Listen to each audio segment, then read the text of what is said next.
দেশের অর্থনীতিকে পঙ্গু করতে চালানো হয় তাণ্ডব। জাতীয় অর্থোপেডিক হাসপাতাল পরিদর্শন শেষে প্রধানমন্ত্রী সহায়তার আশ্বাস। ঢাকা সহ 4 জেলায় বিকেল 5টা পর্যন্ত কারফিউ শিথিল। জনজীবন স্বাভাবিক হলে তুলে নেওয়া হবে কারফিউ, জানালেন স্বরাষ্ট্রমন্ত্রী। কারফিউ শিথিলে খুলেছে সাভারের বেশিরভাগ পোশাক কারখানা। গাজীপুরের সব শিল্প প্রতিষ্ঠানে পুরোদমে চলছে উৎপাদন। ঠিকাদার পিডিবির দুর্নীতি অস্তিত্ব সংকটে মেহেরপুরের ছেউটিয়া নদী খননে 5 কোটি টাকায় জলে, জড়িতদের শাস্তির দাবি।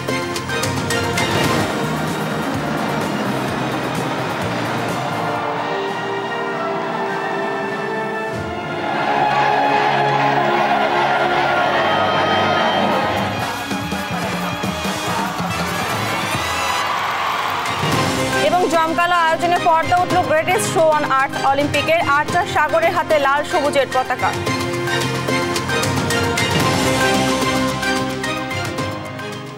আমন্ত্রণ সংবাদ দুপুরে দেখছিলেন শিরোনাম, সঙ্গে আছি আমি ডানা ইসলাম।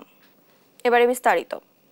দেশের অর্থনীতিকে পঙ্গু করে ভিক্ষুকের জাতিতে পরিণত করতেই সারা দেশে তাণ্ডব চালানো হয় বলে অভিযোগ করেছেন প্রধানমন্ত্রী শেখ হাসিনা। বলেন, সব দাবি মেনে নেওয়ার পরও তাদের কমপ্লিট শাটডাউন থামেনি। যারা পরিণতিতে কতগুলো প্রাণহানি সহ পঙ্গু হলো কত মানুষ। সকালে আগারগাঁওয়ের national institute of traumatology and orthopaedic rehabilitation unit পরিদর্শন শেষে এসব কথা বলেন প্রধানমন্ত্রী শেখ হাসিনা। সমস্ত দাবি মেনে নেওয়ার পরেও তাদের আর সে শাটডাউন শেষ হয় না। কী কারণে আমি বুঝি না। আমরা তো সম্পূর্ণ দাবি মেনে নিয়েছি, একটা মানলে আর একটা, আরেকটা মানলে আর একটা। আর এর ফল আজকে জ্বালিয়ে পুড়ে সব একদিকে সরকার, আর আজকে কত মানুষ জীবন হারালো, কতগুলি মানুষ পঙ্গু হয়ে যাচ্ছে, কতগুলি মানুষ। এবং ঠিক এই 2001 সালে এইরকম তাণ্ডব বিএনপি জামাত জোট চালিয়েছিল। সেই 2008-এর বাংলাদেশ আর 2024-এর বাংলাদেশ তো এক না। বাংলাদেশের মানুষের জীবন মান তো উন্নত হয়েছে। আমাদের অর্থনীতি আজকে কত কত উপরে উঠে গিয়েছিল, এবং এটা মনে হলো যে এটা আর কিছুই না। এটা আমাদের অর্থনীতিকে সম্পূর্ণ পঙ্গু করে দিয়ে বাংলাদেশকে আবার ভিক্ষুকের জাতি করে দেওয়া, এটাই বোধহয় এদের পিছনে ষড়যন্ত্র। আইনশৃঙ্খলা পরিস্থিতির নিয়ন্ত্রণে সারা দেশে চলছে অনির্দিষ্টকালের কারফিউ। আজও ঢাকা, চট্টগ্রাম, নরসিংদী ও নারায়ণগঞ্জে 9 ঘন্টা শিথিল থাকছে কারফিউ। সকাল 8টা থেকে শুরু হয়ে বিকাল 5টা পর্যন্ত শিথিল থাকবে। এছাড়া অন্যান্য জেলায় স্থানীয় প্রশাসন আইনশৃঙ্খলা পরিস্থিতি বিবেচনায় আলাদা আলাদা সময়ে কারফিউ শিথিলের সিদ্ধান্ত নিয়েছে। এদিকে শনিবার সকাল থেকেই রাজধানীর বিভিন্ন সড়কে যানবাহনের উপস্থিতি ছিল চোখে পড়ার মতো। সড়কে নিরাপত্তায় তৎপর আইনশৃঙ্খলা বাহিনীর সদস্যরা। বাস কাউন্টার থেকে ছেড়ে যাচ্ছে দূরপাল্লার বিভিন্ন গন্তব্যের বাস।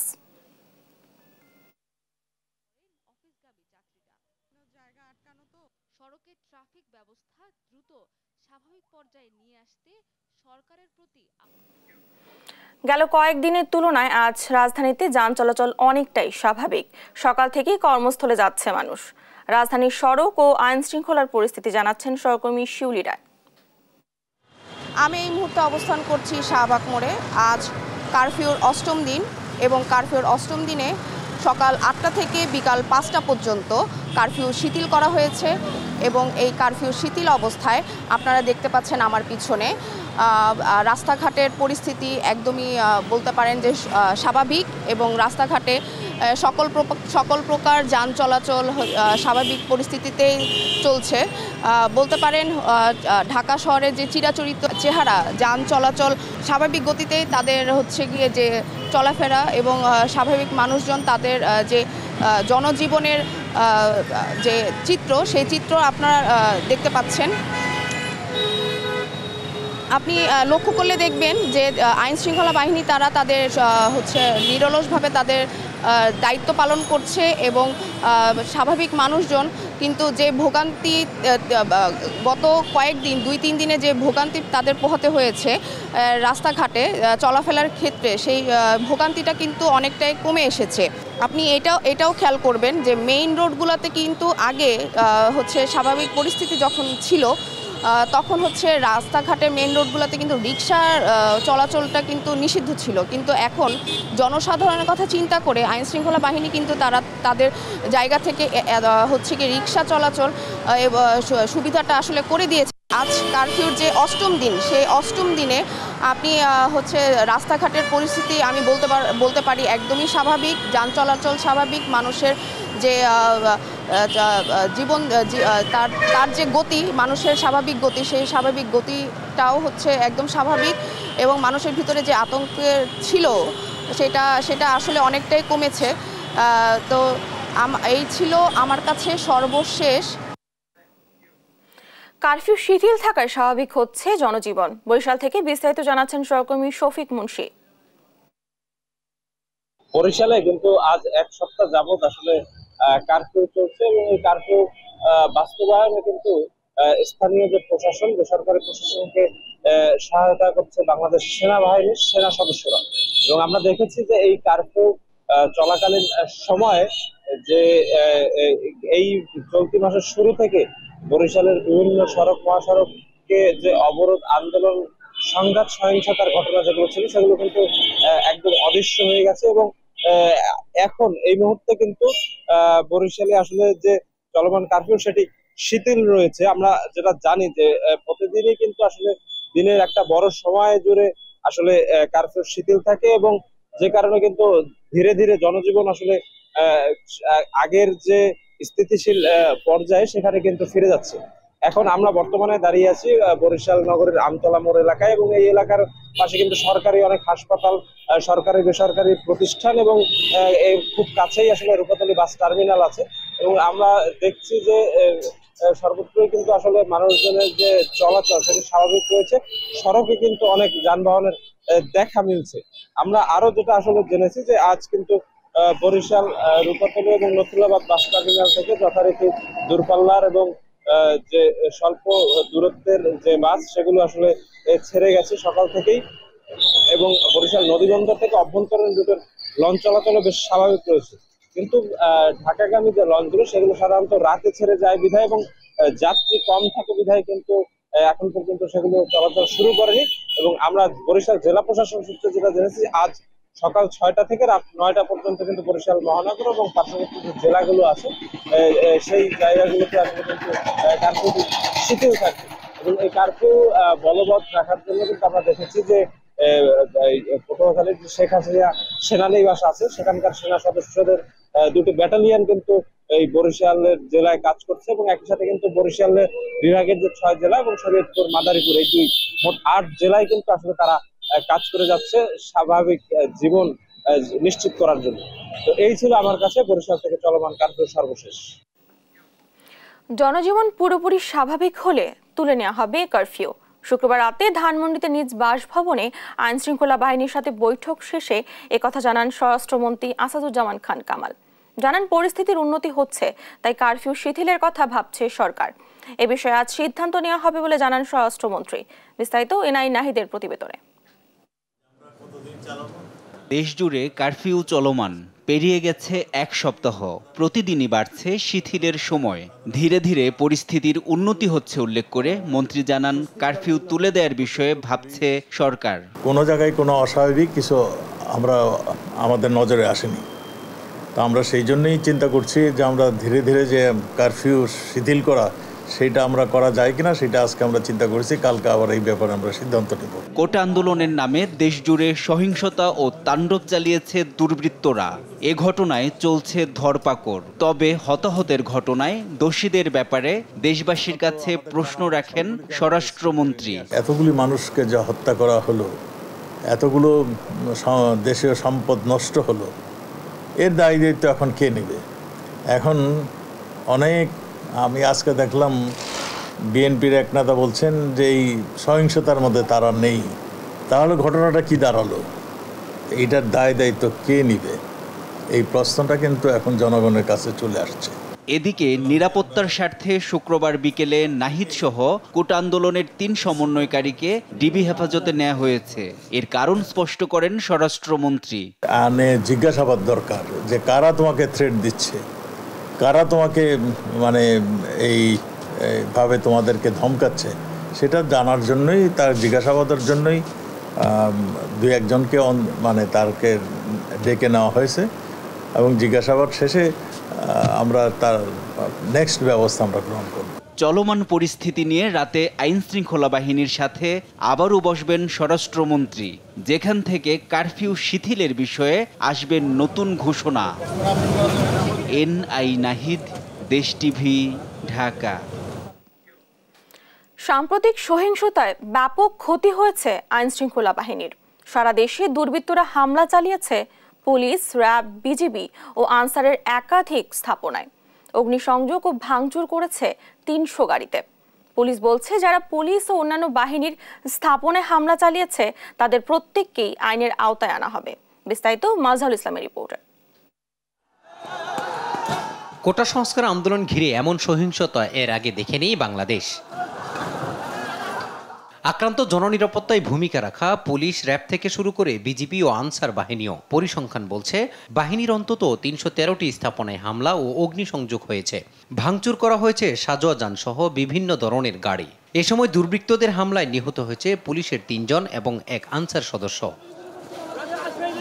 পুলিশ সদর দপ্তর বলছে, এ যাবৎ থানা, পুলিশ বক্স, ফাঁড়ি সহ বাহিনীর অন্তত 235টি স্থাপনায় অগ্নিসংযোগ ও ভাঙচুর করা হয়েছে। আগুন দেওয়া হয়েছে 236টি গাড়িতে। এর মধ্যে ডিএমপির 69টি পুলিশ বক্স সহ 80টি স্থাপনায় অগ্নিসংযোগ ও ভাঙচুর করা হয়। অসংখ্য পুলিশ স্থাপনায় তারা আঘাত এনেছে। অসংখ্য পুলিশ স্থাপনা যেগুলি রাস্তার পাশে মূলত ট্রাফিকের যে বক্সগুলি আমাদের রয়েছে, সেই ট্রাফিক বক্সগুলি তারা পুড়িয়ে দিয়েছে। রাষ্ট্রীয় সম্পদ যারা এইভাবে আগুন দিয়ে পুড়িয়ে দেয় তারা তো উদ্দেশ্যদ্রোহী। পুলিশের পর সবচেয়ে বেশি ক্ষয়ক্ষতি হয়েছে আনসার ও গ্রাম প্রতিরক্ষা বাহিনীর।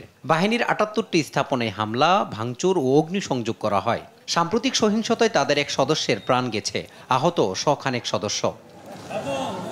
র্যাবের 13টি গাড়িতে ভাঙচুর ও অগ্নিসংযোগ করা হয়, আহত হন শতাধিক সদস্য। সহিংসতায় বিজিবির অন্তত 52 সদস্য আহত হয়েছে। ডিএমপির অতিরিক্ত কমিশনার বিপ্লব কুমার সরকার জানান, বিএনপি জামাত পূর্ব পরিকল্পনা অনুযায়ী আইন শৃঙ্খলা রক্ষাকারী বাহিনীকে আক্রমণ করেছে। দুর্বৃত্তদের ধরতে চিরুনি অভিযান চলছে বলেও জানান তিনি। অসংখ্য বিএনপি এবং জামাতের যারা সন্ত্রাসী তারা এখন কিন্তু আমাদের ডিটেকটিভ ব্রাঞ্চের কাছে কিন্তু রিমান্ডে রয়েছে।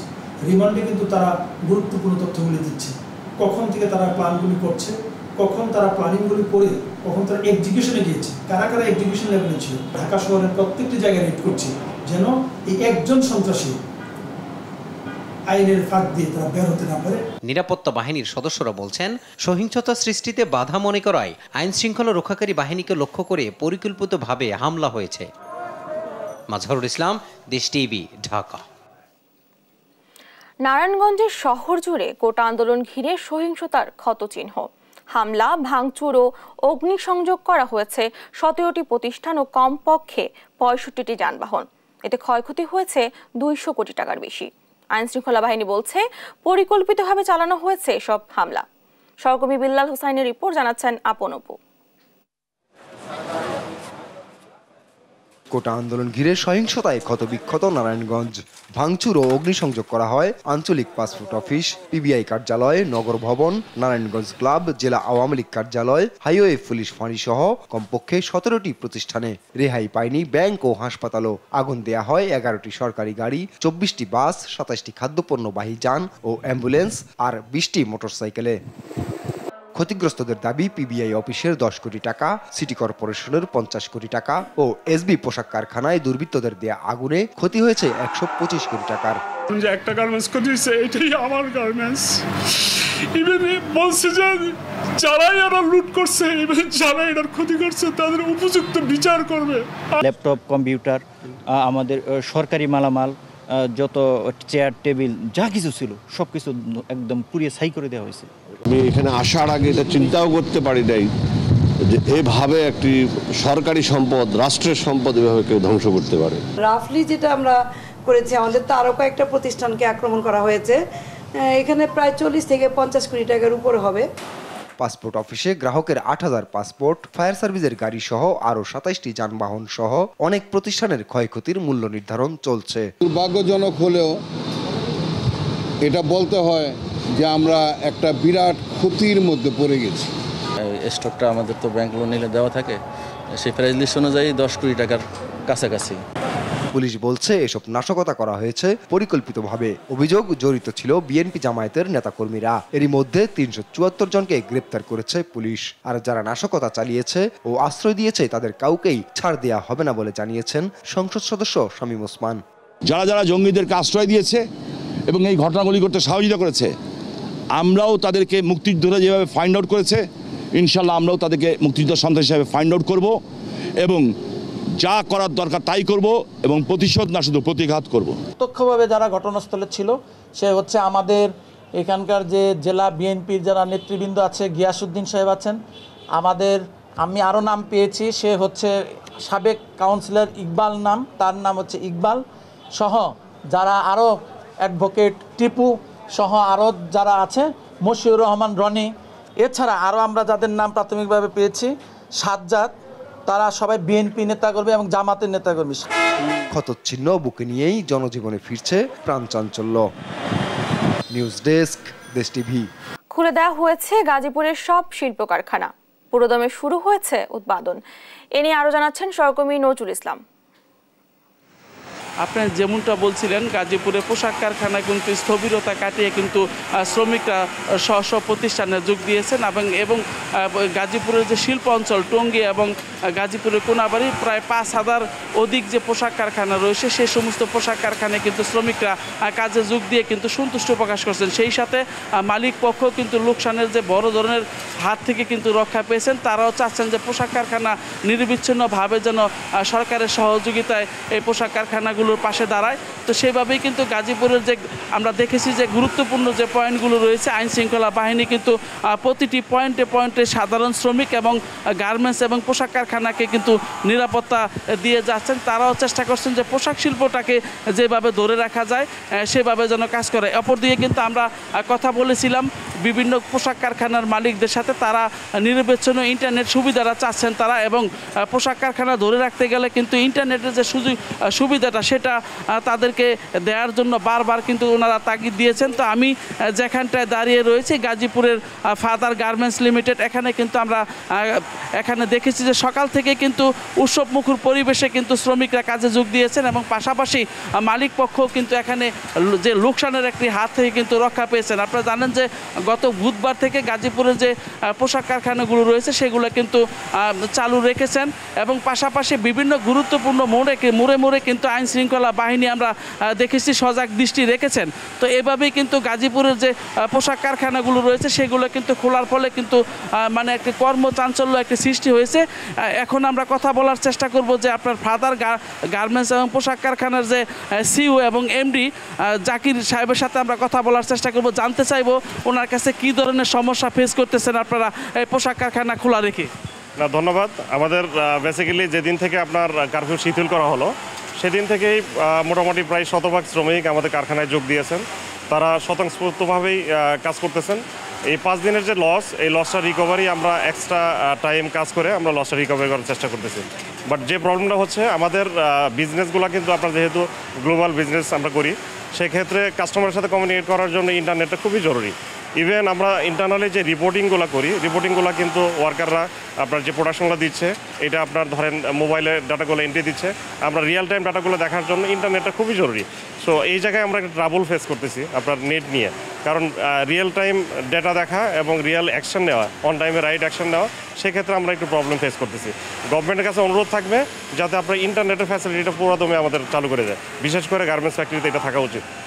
আপনি শুনলেন যে তাদের যে মূলত সমস্যার কথা সেটা কিন্তু বলেন, অর্থাৎ ইন্টারনেটের যে সেবাটা সেটা হলো কিন্তু আন্তর্জাতিকভাবে ব্যবসার যে ধারা সেটা কিন্তু বজায় রাখতে পারবেন। এর জন্য তারা চাচ্ছেন যে নিরবিচ্ছিন্ন মানে পোশাক কারখানাগুলো যেন ইন্টারনেট ব্যবস্থাটা যথাশীঘ্র চালু করা হয়, তাহলে তার ব্যবসার যে ক্ষতিটা হয়েছে সেটা কিন্তু পুষিয়ে আনতে পারবেন। এই ছিল আমার কাছে গাজীপুর বগুড়া বাইপাস থেকে সর্বশেষ। এদিকে চালু হয়েছে সাভারের বেশিরভাগ পোশাক কারখানাও। এ নিয়ে বিস্তারিত জানাচ্ছেন সহকর্মী শাহিনুর রহমান। আমি এই মুহূর্তে আছি ঢাকা রপ্তানি প্রক্রিয়াকরণ এলাকা ঢাকা ইপিজেডের সামনে। আপনাদেরকে যদি জানিয়ে রাখি যে গত কয়েকদিনের সহিংসতার পরে কিন্তু ইপিজেড সহ যে আশেপাশে শিল্প কারখানাগুলো কিন্তু যথারীতি খুলেছে। আমরা দেখেছি আজকে 3 দিন নাগাদ কিন্তু কোনো রকম বিশৃঙ্খলা ছাড়াই কিন্তু তারা সেই কাকডাকা ভোর থেকে কিন্তু তারা কাজে যোগ দিতে পেরেছে। এবং সেই সাথে আপনাদেরকে জানিয়ে রাখি যে ঢাকা রপ্তানি প্রক্রিয়াকরণ এলাকার বাইরে যেসব প্রতিষ্ঠান আছে সেগুলো কিন্তু অনেক ক্ষতির সম্মুখীন হয়েছে এই অবরোধের সময়। আমরা দেখেছি সেই সময় অবরোধের সময় অনেকের শিপমেন্ট ক্যান্সেল হয়েছে এমনও কিন্তু আমরা শুনেছি। এবং অনেক মালিকরা বলেছে যে তারা এখন যথারীতি তাদের যে শ্রমিকরা আছে তারা কিন্তু কাজে যোগ দিতেছে কোনো রকম বিশৃঙ্খলা ছাড়াই। এবং সেই সাথে আপনাদেরকে একটু জানিয়ে রাখি যে এই যে ঢাকা ইপিজেডের প্রতিষ্ঠানগুলো এবং বাইরের যে প্রতিষ্ঠানগুলো সব মিলিয়ে সব প্রতিষ্ঠানেই কিন্তু অতিরিক্ত তারা ওভারটাইম করাচ্ছে যেসব কাজ পুষিয়ে নেওয়ার জন্য। গত কয়েকদিন বন্ধ থাকার পরে কিন্তু যেসব কাজ তারা করতে পারে নাই এই সময় কিন্তু তারা অতিরিক্ত ওভারটাইম করিয়ে কিন্তু তারা কাজ আদায় করে নিছে এমনটি কিন্তু জানিয়েছে। সব মিলিয়ে বলা যায় যে সাভার আশুলিয়ায় কোনো অপ্রীতিকর কোনো ঘটনার খবর এখন পর্যন্ত পাই নাই। এখন পর্যন্ত শিল্প কারখানা থেকে শুরু করে সব কিছু স্বাভাবিক আছে। এই ছিল সাভার আসলে ঢাকা ইপিজেডের সামনে থেকে। মেহেরপুরের ছেউটিয়া নদী খননে সরকারের 5 কোটি টাকায় গেছে জলে। খননে নাব্যতা তো ফেরেইনি, উল্টো পরিণত হয়েছে মরা খালে। 13 থেকে 14 ফুট গভীরে খননের কথা থাকলেও খনন করা হয়েছে মাত্র 3 থেকে 4 ফুট। ফলে অস্তিত্ব সংকটে পড়েছে নদীটি। স্থানীয়দের অভিযোগ, ঠিকাদার প্রতিষ্ঠান ও পানি উন্নয়ন বোর্ড কর্মকর্তাদের অনিয়ম ও দুর্নীতির কারণেই এমন পরিণতি হয়েছে নদীটির। বিস্তারিত নাহিদ হাসান তিতাসের রিপোর্টে। মেহেরপুরের ছেউটিয়া নদীর নাব্যতা ফেরাতে 2019 সালে পানি উন্নয়ন বোর্ডের সহযোগিতায় 5 কোটি টাকা ব্যয়ে 8 কিলোমিটার খননের কাজ শুরু করে SRSE জেভি নামে কুষ্টিয়ার একটি ঠিকাদারি প্রতিষ্ঠান, যার কাজ শেষ হয় 2021 সালের ডিসেম্বরে। তবে শিডিউল অনুযায়ী নদীটি 13 থেকে 14 ফিট গভীর খননের কথা থাকলেও খনন করা হয়েছে মাত্র 3 থেকে 4 ফিট। এতে নাব্যতা তো ফেরেইনি, উল্টো পরিণত হয়েছে মরা খালে। ফলে অস্তিত্ব সংকটে পড়েছে নদীটি। 13 ফুট 14 ফুট কাটার কথা, তারা কোনো জায়গায় হাঁসড়িছে, কোনো জায়গায় হাঁসড়ায়নি। এখন নদীর 2 পার যে দিন রাত্রে পর্যন্ত রাস্তা পানি উন্নয়ন বোর্ডের, ওই রাস্তাগুলো জমিতে পরিণত করে দিয়েছে মাটি কেটে। নদী কেটে করে গেছে খাল, মাটিতে কাটেনি। এই মাটি কাটি অমনি বুঝেছে, ওই মাটি কাটি এমনি বুঝেছে। সাঁতার পানির সময় ওই হাঁটু হয় না। স্থানীয়দের অভিযোগ, নদীটি সঠিকভাবে খনন না করাই সরকারের 5 কোটি টাকার এ প্রকল্প কোনো কাজেই আসেনি তাদের। ফেরেনি নদীর নাব্যতাও। তাই নদীকে বাঁচাতে পুনরায় খননের দাবি তাদের। এই নদীটা আমাদের জোর দাবি যে এই নদীটা যেন ফের খনন করি, আমাদের সকলের এলাকাবাসীর দাবিটা পূরণ করুক। সেই শৈশবটা আমার পরে যারা প্রজন্ম যারা আসবে, সরকারের কাছে একটা অনুরোধ, তাদের প্রজন্ম ভবিষ্যতে এই নদীর থেকে ভালো পায়। আর এ বিষয়ে কথা বলতে ঠিকাদারি প্রতিষ্ঠানের কাউকে না পাওয়া গেলেও অনিয়মের বিষয়টি স্বীকার করে পানি উন্নয়ন বোর্ডের এই কর্মকর্তা বলছেন, নদীটি যতটুকু খনন করা হয়েছে ঠিকাদারি প্রতিষ্ঠানকে সেই পরিমাণই বিল প্রদান করেছেন তারা। পুরো ডিজাইন মাফিক তারা কাটতে পারে নাই, যতটুকু খনন হয়েছে ততটুকু সেই মোতাবেকই বিল পরিশোধ হয়েছে এরকম জেনেছিলাম। এটা তো অনেক হয়ে থাকে না, জমির কারণে খনন করতে পারে না। ছেউটিয়া নদীর নাব্যতা ফেরাতে পুনরায় খনন সহ অনিয়মের সাথে জড়িতদের বিরুদ্ধে দ্রুত ব্যবস্থা চাই স্থানীয়রা। নাহিদ হাসান তিতাস, দেশ টিভি। যুক্তরাষ্ট্রের সাবেক প্রেসিডেন্ট ডোনাল্ড ট্রাম্পের সঙ্গে দেখা করেছেন ইসরায়েলি প্রধানমন্ত্রী নেতানিয়াহু। স্থানীয় সময় শুক্রবার ফ্লোরিডায় ট্রাম্পের মার-এ-লাগো রিসোর্টে বৈঠক করেন তারা। এর আগে ফিলিস্তিন ইস্যুতে প্রেসিডেন্ট বাইডেন ও ভাইস প্রেসিডেন্ট কামালা হ্যারিসের সাথেও আলোচনা করেন বাইডেন। এ সময় গাজায় যুদ্ধবিরতি আনতে নেতানিয়াহুকে চাপ দেন জো বাইডেন। আরও জানাচ্ছেন দেওয়ান মুবাশশির হোসেন। গেল 4 বছরের মধ্যে প্রথমবারের মতো বৈঠকে বসলেন সাবেক মার্কিন প্রেসিডেন্ট ডোনাল্ড ট্রাম্প ও ইসরায়েলি প্রধানমন্ত্রী নেতানিয়াহু। স্থানীয় সময় শুক্রবার যুক্তরাষ্ট্রের ফ্লোরিডায় ট্রাম্পের মার-এ-লাগো রিসোর্টে তার সাথে দেখা করতে যান নেতানিয়াহু। আগামী নভেম্বরে যুক্তরাষ্ট্রের প্রেসিডেন্ট নির্বাচনে রিপাবলিকান পার্টি থেকে লড়ছেন ট্রাম্প, তার সম্ভাব্য প্রতিদ্বন্দ্বী ডেমোক্রেটিক পার্টির হ্যারিস। নির্বাচনে ট্রাম্প নির্বাচিত হলে গাজায় চলমান যুদ্ধ নিয়ে তার মনোভাব ও নীতি কেমন হবে সেটা নিশ্চিত হতে চাইছেন নেতানিয়াহু। তবে গেল বৃহস্পতিবার ফক্স নিউজকে দেয়া এক সাক্ষাৎকারে ইসরায়েলকে প্রচারণায় দুর্বল উল্লেখ করে দ্রুত গাজায় যুদ্ধ বন্ধের তাগিদ জানান ট্রাম্প। এদিকে এই বৈঠকের মধ্য দিয়ে দুই নেতার খারাপ হওয়া সম্পর্কের উন্নয়ন হবে বলে ধারণা করছেন বিশ্লেষকরা।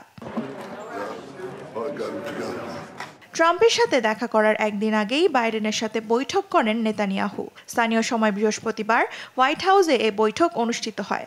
গাজায় যুদ্ধবিরতি এবং বন্দি বিনিময় নিয়ে দ্রুত চুক্তি সম্পন্ন করতে সফররত ইসরায়েলি প্রধানমন্ত্রী নেতানিয়াহুকে চাপ দিয়েছেন প্রেসিডেন্ট জো বাইডেন।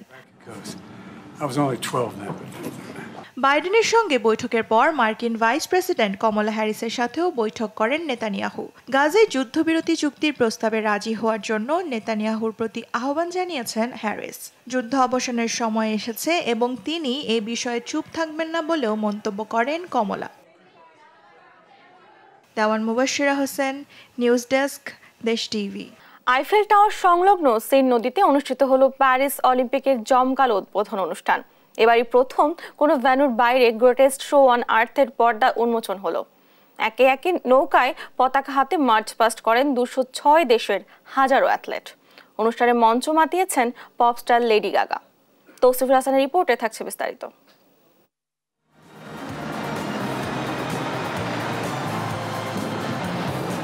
খেলাধুলার জগতে সবচেয়ে বড় উৎসবে স্বাগতম। প্যারিস অলিম্পিকের উদ্বোধনী অনুষ্ঠান একেবারেই ব্যতিক্রম। প্রথমবারের মতো আয়োজনটি হচ্ছে কোনো স্টেডিয়ামের বাইরে, সিন নদীতে।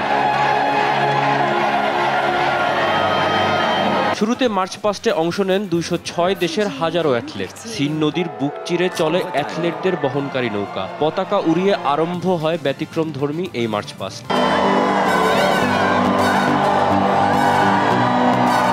বৃষ্টিস্নাত দিনে আইফেল টাওয়ারের কাছে ভিড় করেন জমকালো উৎসব দেখতে আসা পর্যটকরা।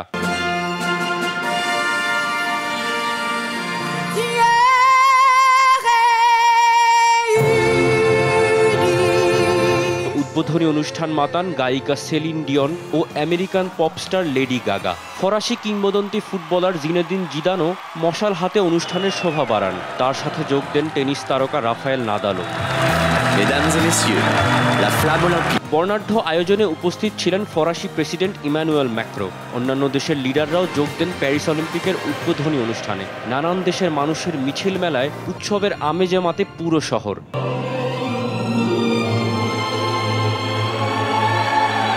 মোহাম্মদ তৌসিফুল হাসান, স্পোর্টস ডেস্ক, দেশ টিভি। এ পর্যায়ে সংবাদ শিরোনামগুলো জানিয়ে দিচ্ছি আরেকবার।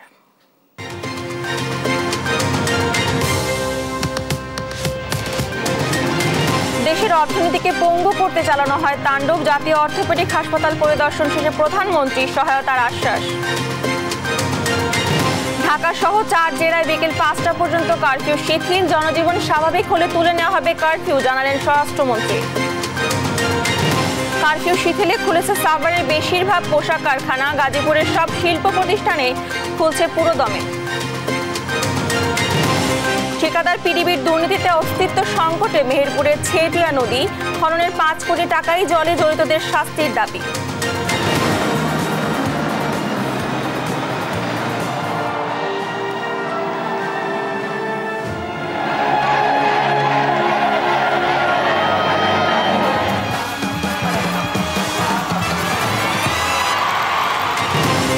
জমকালো আয়োজনে পর্দা উঠল গ্রেটেস্ট শো অন আর্থ অলিম্পিকের। 8 সাগরের হাতে লাল সবুজ পতাকা। এই ছিল এখনকার সংবাদ। দুপুর পরের বুলেটিন দেখার আমন্ত্রণ রইল। এছাড়া দেশ টিভির সর্বশেষ সব খবর পেতে ভিজিট করুন www.desh.tv। ফেসবুকে আমাদের সঙ্গে যুক্ত থাকুন দেশ টিভি অথবা দেশ টেলিভিশন পেজে। সর্বশেষ সব ভিডিও পেতে ইউটিউবে আমাদের হ্যান্ডেল @desh television অথবা @desh tv সার্চ করুন। ধন্যবাদ সবাইকে।